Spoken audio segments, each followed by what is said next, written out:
আসসালামু আলাইকুম।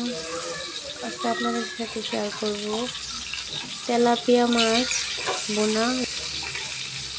এই তো মাছগুলা ভাজা শেষ, এই পর্যায়ে আমি উঠিয়ে নিব।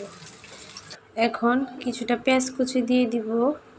পেঁয়াজ কুচি দিয়ে পেঁয়াজগুলো একটু ভেজে নেব, একটু ব্রাউন কালার হলে এই পর্যায়ে পেঁয়াজ রসুন বাটা দিয়ে দিলাম। স্বাদ মতো লবণ দিয়ে দিলাম, হলুদ গুঁড়া, ধনে গুঁড়া, মরিচ গুঁড়া দিয়ে দিলাম। এইগুলো একসাথে একটু ভেজে একটু পানি দিয়ে কষিয়ে এই পর্যায়ে ভেজে রাখা মাছগুলো দিয়ে দিলাম।